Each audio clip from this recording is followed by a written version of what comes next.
Welcome to Daisha Presents. Now, as you guys know, every week I like to touch base on beneficial topics and meet with inspirational guests who can share their story to help make your life a better one. Now, my guest today is an entrepreneur and also a salon owner who isn't even the age of 30 years old yet. But every time I'm in her presence, I'm always so inspired. So I want to meet with her today to share her story with you guys to see how she got to where she is today. So Jazmeen, nice to meet you. Outside of my hair appointment this time. I know. Right, because she's actually my hairstylist as well. So as I said earlier, every time I'm around you, you're so inspiring. So I wanted to share your story to talk about how you got to where you are today. So now, Jazz, you are the owner of Extended Beauty Bar. That's right. Yes, that recently just opened. So how long have you guys officially been in business? I actually opened up my business the 1st of January of this year. Nice. Yeah, so it was a pandemic baby. Awesome. Congratulations. Thank you. Now, after reading your bio, I read your entrepreneur career actually began in 2009. Did you always want to be a hairstylist, or did you actually try some other things before? You know, it's crazy. I actually never imagined myself being behind the chair. Sad to say, I almost looked down on it because I was raised by my parents, just knowing I was going to college and I was going to be in corporate. And I actually went to USC, and after I graduated, I couldn't find a job, and doing hair was my side hustle. It was like how I paid for everything. So, and sometimes I would skip class and do hair, you know? So just afterwards, I was like, well, I can't find a job. I'm not just going to sit around. So I went to hair school.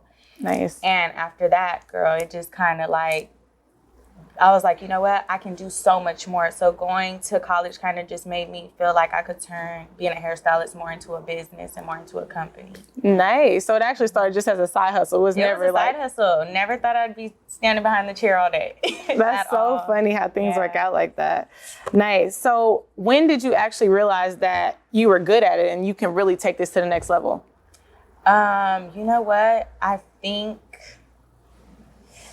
dang. Because you was like, I started as a hobby, but like, when did you realize like, I'm actually good? Because did people start like calling you or? Yeah, I actually was doing hair at home, and me and my mom got into it one day because there was color on the wall. And so I hit up my homegirl who had just opened up a shop, and I was like, I need somewhere to work. And she told me that there was booth rent and it was $600 a month. And this was back then, and I wasn't really, you know, it was just a hobby for me. And so when she told me that, I'm like, oh, shoot, I need to hustle. Yeah. And so I started hitting people up like, let me just do your hair so I can post pictures so I can get more clients. And then I started seeing that revenue come in, and I'm like, hold up, this is like, I could really do something with this. You know, it was like allowing me to have money to invest. It was allowing me to have money, like extra little pocket money, and pay my bills. So I was getting really comfortable. So I was like, if I maximize this, I could, you know, let's see where I can take this. Yeah. So I think after about 3 months of working in a salon, I started to see the potential of how successful a hairstylist can be. And I fell in love with the business aside from just doing actual hair. Wow. So how have you turned into something you actually just fell in love with? I'm deeply in love with it. Right? That's amazing. That's amazing. So did you have a hard time getting clients, or how would you say you got your name out there? Because I know hairstyling can sometimes be a really competitive industry. Oh, it's so competitive. You know what? It's very hard to get a consistent clientele. But if you love it and you are doing it genuinely and not just for the money, clients will read that from you. And I find myself even till this day doing work for free. Like if people hit me up that can't afford it, or for example, like every year during for cancer, we always give out a wig. And like just like little things like that don't require me to get paid, like for me to just like naturally just give back. Like I can do hair for free. Don't get me wrong, it's my living, but it just like you have to love it. You know what I'm saying? So it's like building that clientele comes with naturally wanting to do it, you know, not just doing it because you have to. And clients really read that. And also just being motivated. Like just because you have one slow day doesn't mean you're gonna have a whole slow week. You know, you have to stay motivated even through the slow time. Yeah. So if you can get through that hump, get through those few months, get through that year or two, and really just stay focused, it can really be beneficial. Just build your way up. Definitely. Yeah. I mean, it's like anything, you know, you gotta work towards it. So. Definitely. That's awesome. Now, before you opened up Extended Beauty Bar, you actually worked in another salon where you weren't the owner and it was owned by someone else. So could you tell us what that experience was like working underneath someone else, considering the fact that you're actually a boss yourself? Like, how was that? Honestly, it was fine. I have no problem working under anyone else. I didn't have a problem because I was learning as well. And I'm the type of person, it's like, I'll stay after hours to help. I'll stay, you know, a little extra and learn a little extra and help a little extra. And so naturally, I was just doing that. I was at the salon and didn't care if I owned it or not. I just naturally just loved being in there, just being in that environment and helping out. So for me, I didn't care to be under anyone. And till this day, even though I have my own salon, I learn from my assistants. Like I take pride in the work that they do and I ask them questions and stuff. So it's not always about being the boss, and being in charge. It's falling in line and playing your part when that time is there. You know what I'm saying? Yeah. Like, you don't always have to be on top. Sometimes I take out the trash. Sometimes I am on the floor, scrub it, whatever it may be. It's like, you don't always have to be on top to be a boss. Yeah. You know? So for me, it didn't even matter. It was just, I was enjoying my time there and I took what I could from it. And I think that working under someone allowed me to be in the position I am today. Yeah, that's awesome. Because I know sometimes people always want to just be in charge or they don't want to work underneath someone, skipping the fact that you're learning actually along the way as well. So that's awesome. So when did you decide it's officially time to open your own salon? Like, okay, I'm done. I think it's just time to branch out into my own path. So honestly, it kind of fell into my lap, I want to say. My ex-business partner at the time was the salon owner. Like basically I worked under her and she was just like, Jazz, like you want to just be business partners. And so we became business partners. And then we both decided like after a few years that it was just time for us to go our separate ways. And so I wasn't prepared for it, how it happened. It kind of was just one of those things where it was like one conversation led to a huge decision. And I had no idea that at the beginning of 2020, that the following year I would be owning a salon by myself. I had no idea. It was not in the books. But God's timing is perfect. Exactly. And it happened at the perfect time and I was ready for it when it happened. So I wasn't prepared. It kind of just happened and I just wrote. You just got to roll with it sometimes, you know? That's awesome. So tell us a little bit about where the name Extended Beauty Bar came from. Like, considering the fact that it kind of just happened, how did you come up with the name so fast and really like get everything in line? Because I was actually surprised myself. I'm thinking that we're going to the other location. And you're like, I got my own salon now. I'm like, oh, wow. When did this happen?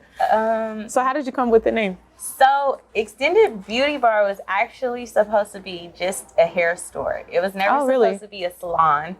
And like I said, things fell into my lap a lot quicker than I imagined. And I had the name Extended Beauty Bar for my hair extensions line. Okay. And I had that just in the works over years, just like testing out hair and trying to see when I was going to start it and how I was going to do it.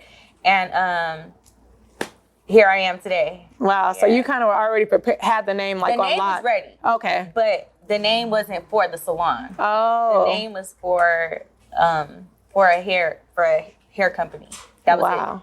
And so so then I had to open up a salon and I'm like, hey, it's just gonna be extended. Yeah. Exactly. And I've been in love with the name for so long. Yeah. It already had my heart. So I was like, I'm not even gonna think twice about it. Wow, that's awesome. Okay. So what would you say separates Extended Beauty Bar from other salons out there?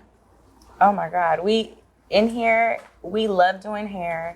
It's a good experience. When you come to get your hair done, it shouldn't feel like a task or a responsibility or like, you know, you're scared of your stylist. Yeah. You know, or you're afraid your appointment's going to get canceled. Like here at Extended Beauty Bar, we don't just do good hair. We actually take pride in the business aspect of it. Yeah. So we are very mindful of your schedule, what you need, you know, your needs. So when you come here, it's about being able to relax get your hair done and don't stress, you know?